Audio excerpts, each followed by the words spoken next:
Hello, it's Randi Rhodes. Here's a clip from our show, and go to randyrhodes.com for the whole thing and a podcast. Buy a stinker podcast.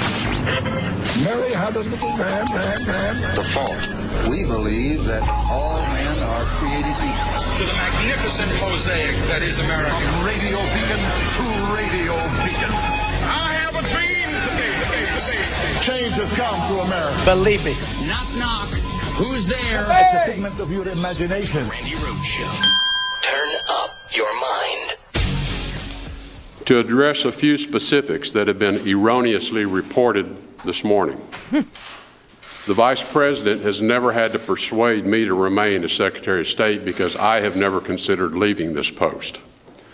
I value the friendship and the counsel of the Vice President, and I admire his leadership within President Trump's administration to address the many important agendas of President Trump, both from a foreign policy perspective and a domestic objective. Really? Let me tell you what I've learned about this president, Okay. whom I did not know before taking this office. He loves his country. He puts Americans and America first. He's smart. He demands results wherever he goes, and he holds those around him accountable for whether they've done the job he's asked them to do. I have learned that there are some who try to sow dissension to advance their own agenda by tearing others apart. Yeah, it's the Russians. In an effort to undermine President Trump's own agenda. I do not, and I will not operate that way. And the same applies to everyone on my team here at the State Department. Is that the only thing that you consider to be erroneous in that article? I think it's the most important element of the article is to reaffirm my commitment to this role that President Trump's asked me to serve and to dispel with this notion that I have ever considered leaving. I have answered that question repeatedly. For some reason, it continues to be misreported. There's never been a consideration in my mind to leave. I serve at the appointment of the President, and I'm here for as long as the President feels I can be useful to achieving his objectives. Did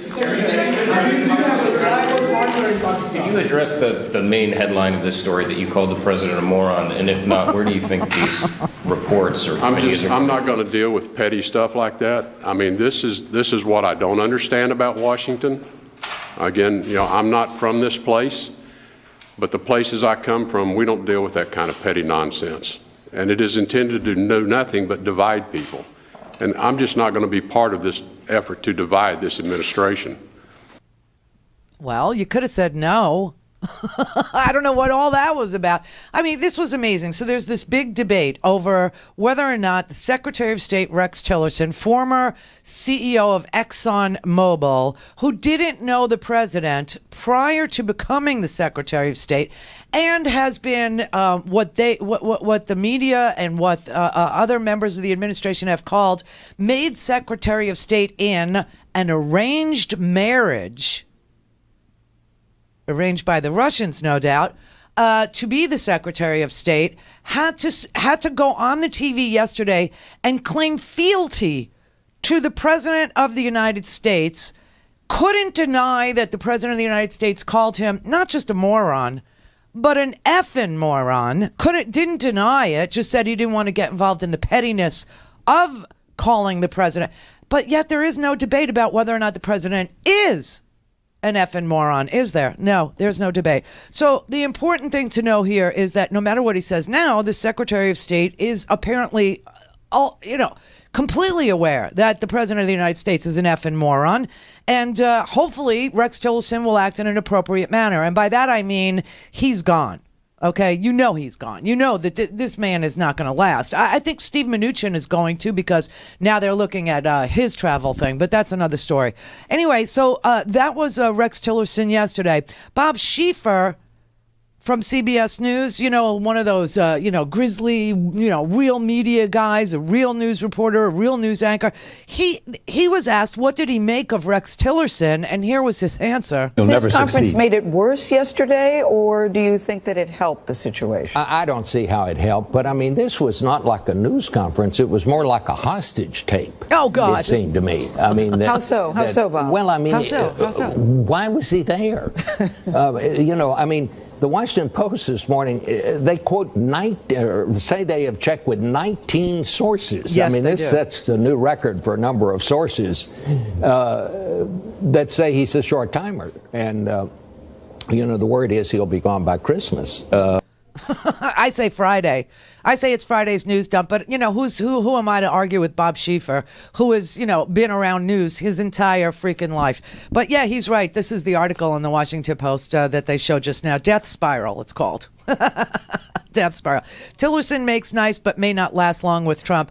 It's unbelievable. Rex Tillerson, had to go and pledge fealty to the president, which is what Trump would do, right? He would get him out there just like he got Sessions out there. He's afraid to fire Sessions because the entire U.S. Senate stood up for Jeff Sessions as being, the right racist at the right time to head up the Civil Rights Division of the, Department of Justice. But Tillerson has no friends because Tillerson is somebody that was put there by the Russians. It's an arranged marriage. So that, because ExxonMobil was about to sign on to a $500 billion or a multi-trillion dollar, $500 billion oil deal with Russia. And then all of a sudden the Magnitsky, right? Sanctions, can't do it, can't have it. So ExxonMobil got screwed, Russia got screwed. And that's why Rex Tillerson, a guy you never heard of before, a guy who, has absolutely no political background, no diplomatic background, just is the CEO of ExxonMobil, and that was the only job he ever had, was placed in the position of Secretary of State by somebody whispering in Trump's ear that this is your guy. Now, that plays right into the idea that yesterday there was also an update on the Russia investigation, and Richard Burr, who is, last time I checked, very, very, very stinking Republican from North Carolina, he's the chairman of the Senate Intelligence Committee. He said collusion is not off the table. It's just not off the table. They've seen nothing that would tell them that there was no collusion, and they can't and won't make an interim decision until they're done.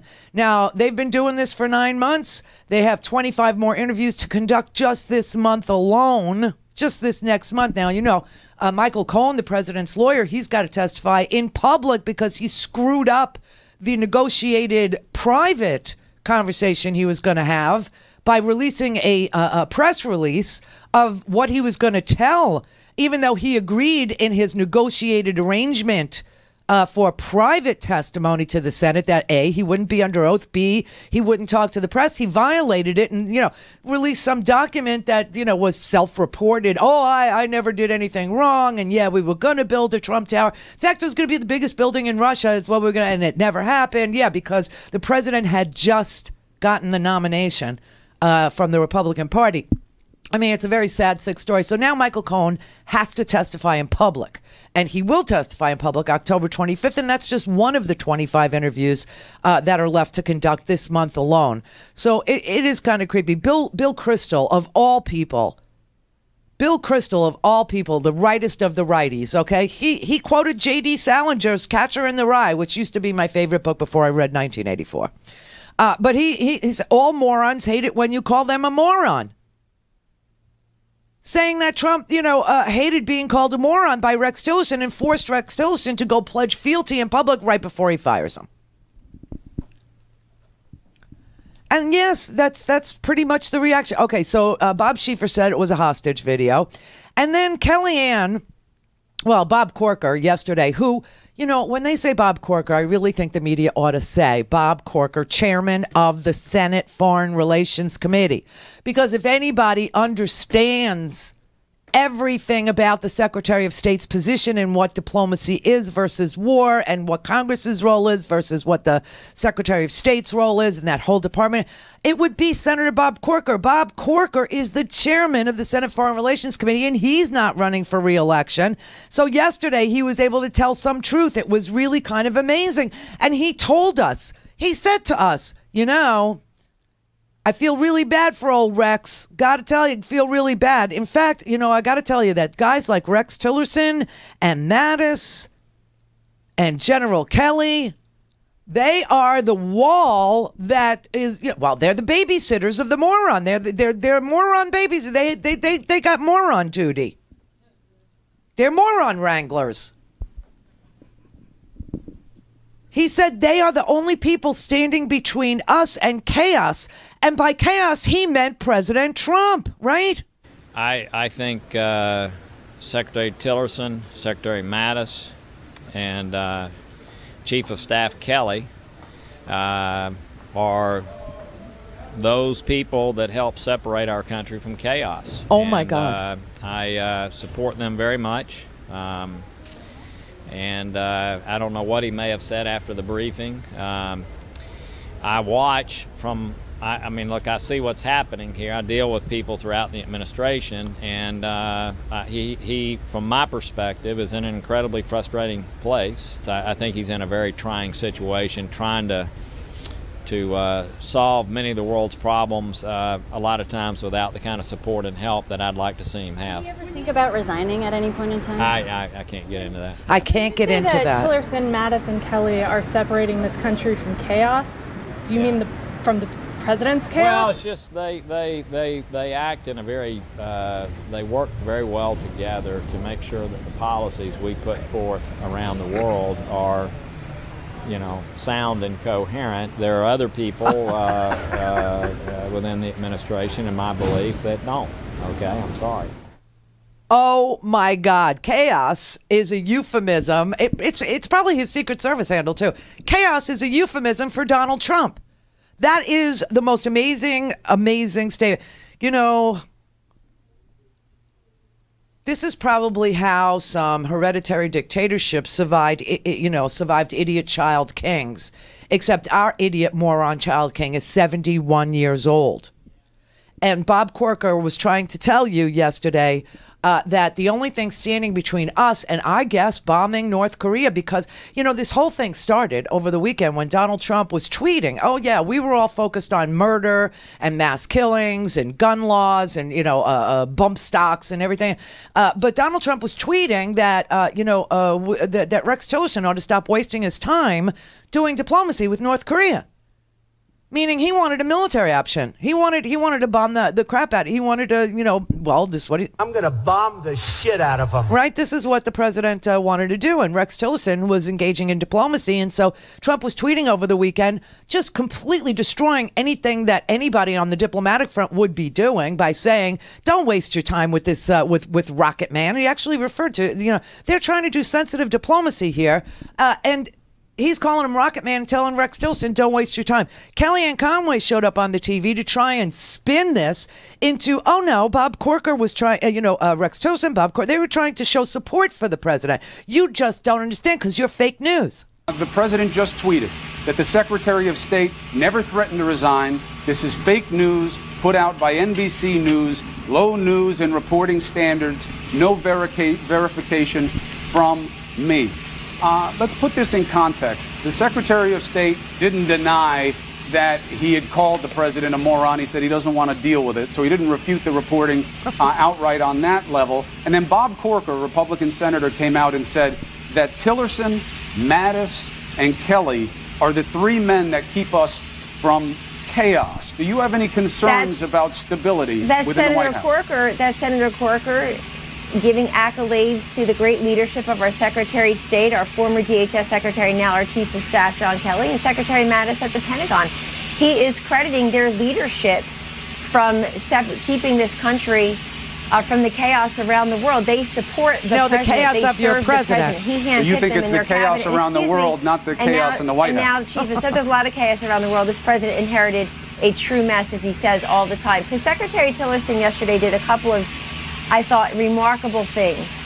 A, he got the president to say that the president has full confidence in. B, Rex Tillerson said he has never once considered stepping aside and resigning from Secretary of State. He also went on to give us a total catalog of progress as Secretary of State and as the president. He talked about Pakistan and Iran. He talked about hotspots around the globe. He talked about all the progress they're making around the world. So that, I thought it was a remarkable catalog of the progress. He said he has never once thought of resigning, that he supports the president as much today as he did the day he took this job. And he reminded everybody why Donald Trump got elected. He got elected because he promised to take our country in a new and different direction around the globe and to ensure our safety and security.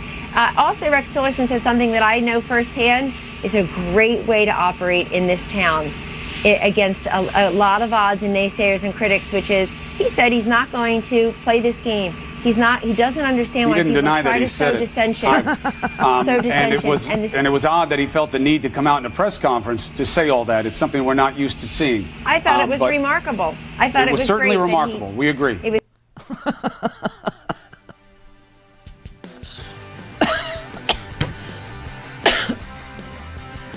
After that, this morning, Senator Bob Corker talked to CNN and told CNN that Kellyanne Conway was incorrect. He was talking not about chaos around the world, as she claimed. He was talking about the chaos of the White House, the chaos of the Trump administration, the chaos that is Donald Trump. I'll play that for you on the other side so that you can hear. And the really interesting question is, if the amount of crazy chaos and the amount of people leaving the administration is something that's being prohibited by Kelly and Mattis and Tillerson, what would happen if they weren't there? Like, what would this president do if he didn't have moron wranglers around him? See what I mean? Go to RandiRhodes.com for the whole thing and a podcast. Buy a stinking podcast.